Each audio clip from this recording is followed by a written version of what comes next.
Bueno, gracias, Vale, por llamarme, por escribirme. Gracias a todos y todas por estar acá, a pesar de la hora, a pesar del día, todo. Bueno, como decía recién, yo trabajé en la coordinación artística de la Semana de Arte Trans este año por segundo año consecutivo y la curaduría junto con Leo de Sosa, formando un equipo ahí que bueno, nada, estuvo re bueno. Pero sobre todo porque pudimos empezar a trabajar un montón de ideas y de conceptos, volcar mucho el activismo en eso, para crear sobre todo un espacio seguro para la comunidad en general, concretamente también para la comunidad LGBT, si es que existe en realidad la comunidad LGBT, y profundamente para las personas trans. Bueno, entendemos que es necesario eso. O sea, voy a contextualizar un poquito igual de que la Semana de Arte Trans es organizada por la Intendencia de Montevideo, por la Secretaría de la Diversidad, pero desde el 2018 abre un llamado para hacer ese rol que estuvimos haciendo. Y bueno, desde el 2018 y este año trabajamos en eso. Eso tiene que ver también con plantear esto de poder corrernos de un lugar que hay establecido por esta sociedad, donde se asigna ese único lugar o ese único momento, ese único horario en el que las personas trans se pueden habitar, incluso el espacio público, que muchas veces, recién, por ejemplo, Vale hablaba de esto de que no hay una real inclusión. Por ejemplo, no todos los lugares tienen acceso, no hay rampas en todos lados, no. También pasa desde otro lugar que es menos tangible quizás, pero que tiene que ver con el uso del espacio público, que muchas veces se restringe a unos pocos, porque obviamente existe todavía la discriminación, la violencia, y hay un montón de cosas que todavía tenemos que mejorar como sociedad. Bueno, ahí en ese... Yo voy a empezar a contar un poco como mi proceso personal en realidad, y en ese correrme de ese lugar establecido, o sea, cuando yo en realidad me empiezo a cuestionar cuál era el lugar que yo ocupo en esta sociedad, empiezo a preguntarme también si es el lugar que yo quiero ocupar. Y ahí empiezo un proceso personal y que después al ver que coincidía con otras historias, empiezo a darme cuenta que es algo colectivo y que, bueno, ahí empiezo como a entender el concepto de comunidad, ¿no? De crear comunidad. Obviamente fue desde el activismo donde encontré las herramientas como para poder materializar eso que empezaba a resonarme en la cabeza, que tampoco fue magia, sino que fue haber conocido también a otras personas que me mostraron otra realidad. Yo en ese momento me dedicaba al comercio sexual. No era trabajo sexual, porque en realidad cuando es trabajo es por una elección, sino que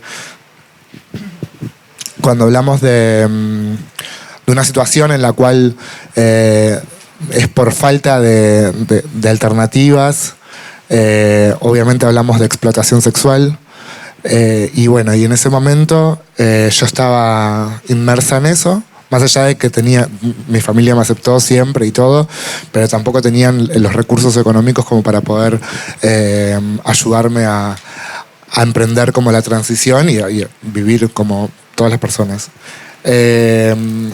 Entonces, bueno, ahí en el activismo primero que nada empecé como a poder reforzar esas redes que hablaba anteriormente, de poder crear como comunidad. Construí también fui construyendo y sigo construyendo otra perspectiva social. Me fui corriendo también y dándome cuenta de que hay una mirada también que recae sobre nuestros cuerpos, que nos lee de una determinada manera, que muchas veces, creo que la gran mayoría de las veces no coincide con la propia autopercepción. Y bueno, y eso generalmente genera muchos problemas, sobre todo con la autoestima, ¿no? Con poder trabajar la autoestima realmente y como poder darte cuenta de cuáles son tus capacidades para poder desarrollarlas y para poder, en realidad, poder incluso cumplir tus sueños. También en el activismo me interesa como destacar que esto de que hablaba Valentina recién, del tema de la identidad travesti, acá sobre todo en el Río de la Plata, en Argentina, desde hace unos años, hay un par de referentes que son como para mí muy, muy, muy grosas, que se llaman... Gracias. Luana Berkins.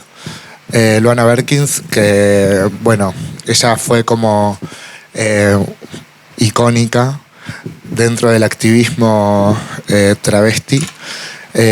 También Diana Zacayán, Marlene Guayar, que presentó el libro Travesti, una teoría lo suficientemente buena, ahora en la Semana de Arte Trans.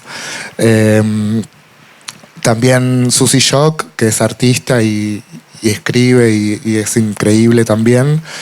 Y bueno, en realidad conocerlas a ellas también, conocer que hay una teoría desde ese lugar que habla justamente de que cuestiona desde otro lugar, o sea, el tema de que, por ejemplo, hay una cuestión ahí como en lo trans también, que tiende como a reproducir muchas veces el binarismo. O sea, como que se es varón o se es mujer, entonces se es varón trans o se es mujer trans.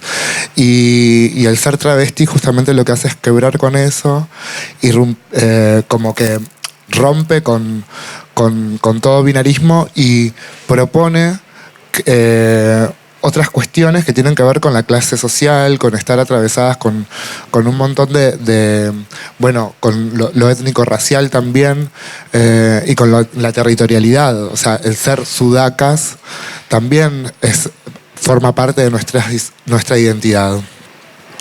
Y bueno, y hablar de eso me parecía como súper necesario. O sea, cuando hablar de ese momento, de ese proceso, cuando yo empecé a entender que estaba atravesada por un montón de otras cuestiones que hacían mucho más difícil el acceso a lograr mis propósitos en lo que yo pretendía. Bueno, y también no olvidarnos que el transfeminismo y el feminismo, o sea, de lo travesti, y también aprende del feminismo negro. Cuando en el concepto de interseccionalidad de Kimberly Crenshaw, que empieza a surgir, o sea, como en los años 70, pero en los años 80 fue como el auge más fuerte. Ahí era como, bueno, también figuras como la de Angela Davis, que estuvo hace poco acá en Uruguay, empezaron a cuestionar también hacia adentro del propio feminismo, que no se trataba de la misma manera, o que no se ponía en realidad en cuestión todo el tema que tenía que ver con el racismo y con la clase social. Entonces, obviamente que el transfeminismo toma esas herramientas y las hace propias para poner un cuerpo también del cual no se está hablando dentro del feminismo blanco, cis, académico, de clase media. Que bueno, que muchas veces también es racista y que intenta no ver ciertas cuestiones que no son atravesadas por las protagonistas porque directamente muchas veces no les interesa, o porque muchas veces también hay como intenciones. De repente también ahora hay como un feminismo que se llama radical, que en realidad de radical obviamente no tiene nada, porque se intenta llegar a la raíz del problema, que es el patriarcado. Sabemos que no es atacando a las personas trans, y sin embargo bueno, hay quienes se apropian de ese nombre, de lo radical, y justamente son transodiantes. Pero bueno, eso es un tema también como para ir revisando y hablar no de feminismo, sino que de feminismos, porque me parece que ahí es como la clave, ¿no? Porque yo no voy a dejar de denominarme feminista porque a unas chicas que son como, no sé, de la reunión de Tupperware, se les ocurre que yo no puedo reivindicarme feminista. Y bueno, ¿y por qué ahora como que me anoté ahí una pregunta de por qué el arte en realidad sería la respuesta también? O por qué el arte sería como una herramienta, porque en realidad el arte es político. Obviamente, porque bueno, expresa, porque propone, porque genera emociones, genera sensaciones también y pensamiento crítico. Entonces el arte obviamente que no puede estar disociado de la política y de las reivindicaciones que tienen que ver con lo que finalmente termina incidiendo en la vida de las personas, ¿no? Y bueno, y también porque para mí particularmente empieza a ser como un canal para empezar a salir de ese lugar que ocupaba, o que en realidad es un lugar que también está todo el tiempo en riesgo, porque no está todo dado como para poder tener como una permanencia en ciertas cuestiones, y más en lo que tiene que ver con lo cultural, y sobre todo en este país que sabemos que es todo cuesta arriba. Bueno, y también, o sea, en ese sentido, me parecía que la representatividad era como algo súper necesario. Yo no conozco otra persona trans en este país, por ejemplo, que se dedique a lo que tiene que ver con la producción o la gestión cultural. Y la verdad es que me gustaría, me encantaría tipo, que estuviera lleno de personas trans y no trans o lo que sea, pero que puedan realmente vivir de lo que les gusta y de lo que les apasiona, y de lo que pueden llegar a dar también. Y también otra cosa que es importante, de lo que hablaba Arsène Marquis, que es un fotógrafo de Francia, que estuvo también en la Semana de Arte Trans y dejé un fanzine por ahí que lo pueden ver. Bueno, él hablaba sobre las narrativas, sobre lo importante que las narrativas sean contadas en primera persona dentro del arte. Obviamente, dentro de la historia del arte, sobre todo, por ejemplo, en las pinturas que tienen que ver con Europa y la cultura occidental blanca, se ha mostrado siempre a las personas negras desde el lugar del servicio al lado de una persona blanca, y siempre con obviamente nombres de las obras como súper despectivos y como denigrantes. Y bueno, con las personas trans siempre ha pasado también, primero que también eso de que no, el arte producido en primera persona no ha sido reconocido, no ha estado como por ejemplo en los mejores, en los museos como más reconocidos o más validados por la comunidad. creativa, local, de cualquier lado. Y nada, y es importante como empezar a abrirse espacio en ese sentido también. Potenciar ese tipo de arte también es una respuesta bueno, a toda la opresión que se ha dado históricamente. Bueno, y en eso también me gustaría como destacar la presencia de Erika Malunguinho, que estuvo también hace poco, estuvo dentro de la Semana de Arte Trans, vino con un discurso súper fuerte, súper potente. Ella es la primera diputada trans afro del mundo. O sea, podemos ser la primera en cualquier cosa porque hasta ahora no hemos podido salir del pozo. Entonces, nada, ella tiene tiene un discurso como muy potente. Ella hablaba sobre el quilombo, el concepto de quilombo, porque como sabemos, el quilombo es el espacio de liberación, el espacio de resistencia y de formación política, o sea, de cómo se construía la política para las personas que habían sido esclavizadas y que estaban siendo liberadas o que se escapaban de sus dueños, y bueno, y empezaban a tener como sus propias formas de organizarse, que eso después obviamente derivó en que hoy la palabra quilombo tenga una connotación despectiva, que nada tiene que ver con lo que era inicialmente. Ella lo que hace es el concepto de quilombo urbano en un centro cultural que se llama Aparelia Lucía, que queda en San Pablo, lo pueden googlear. Y bueno, y ahí trabajan un montón de cuestiones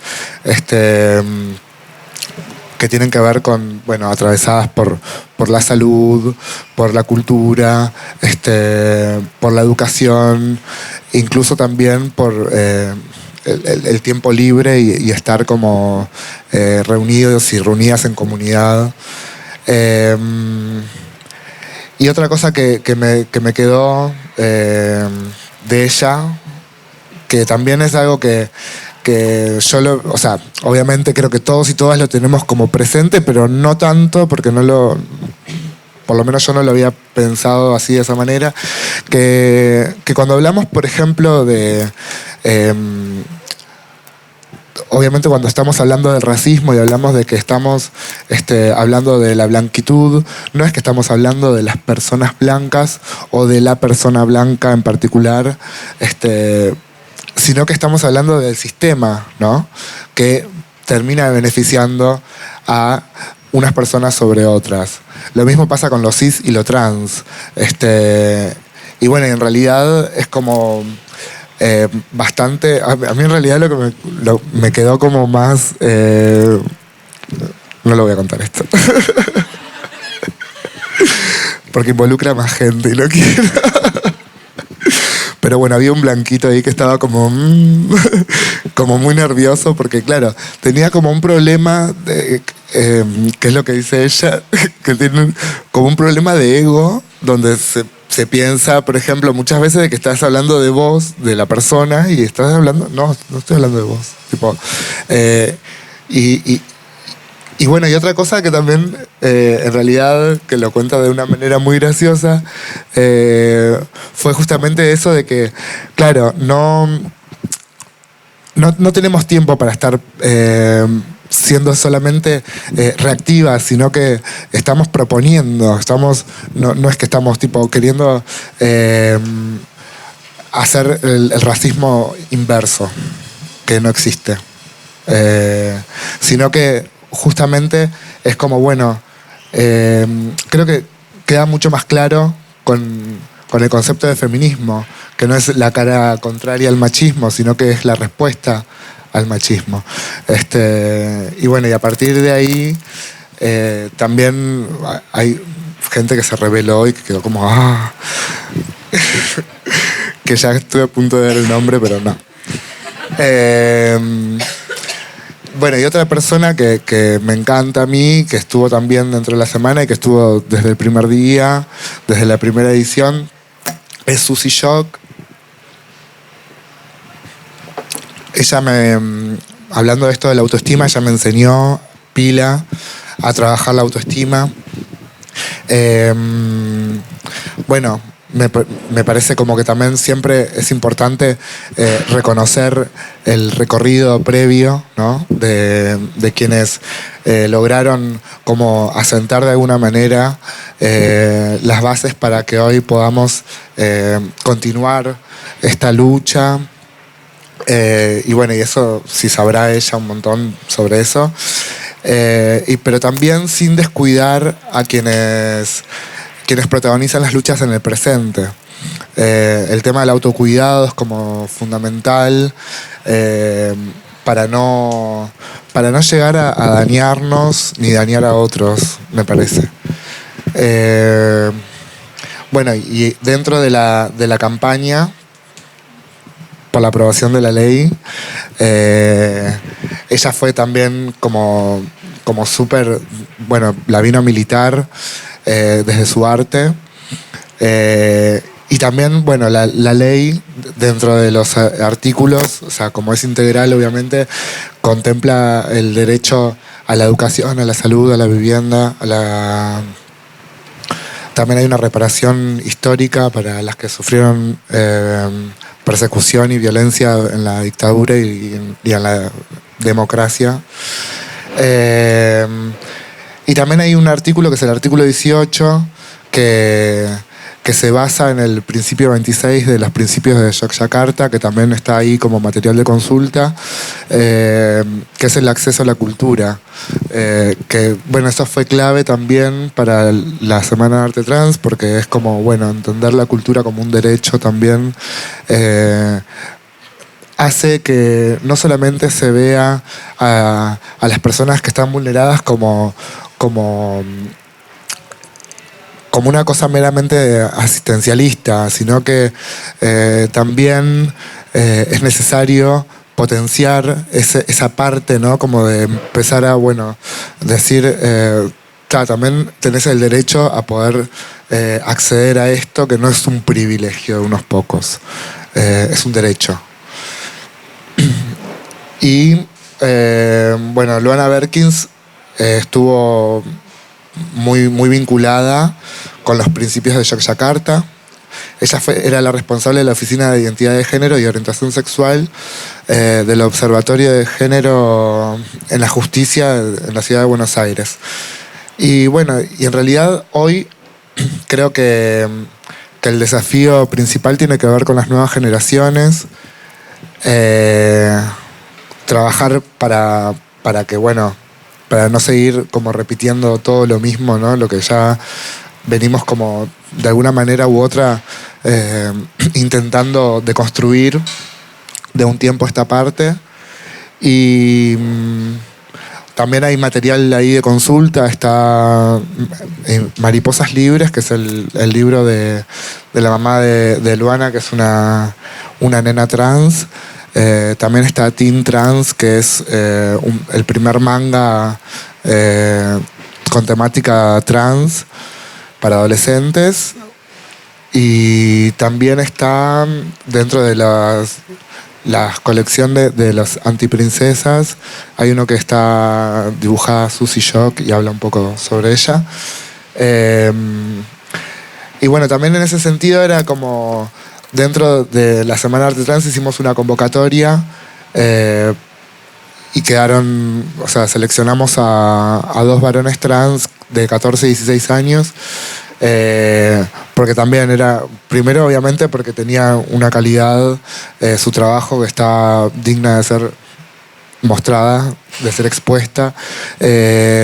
Lo que ellos contaban y lo que ellos como fueron construyendo también tenía mucho que ver con su proceso y bueno, y era como necesario también aplicar eso de bueno, sí, yo en algún momento y en realidad en todo momento, porque todavía sigo como en un proceso donde no está, como decía recién, no está nada seguro del todo, pero me parece que también es necesario quitar como el adultocentrismo también que tenemos y empezar a considerar voces que tienen que ver con personas que van a estar tipo el día de mañana a cargo de todo. Entonces le vamos a dejar el mundo a ellos y a ellas, así que hay que tenerlos en cuenta, escucharles y aprender también, porque tienen mucho para enseñar.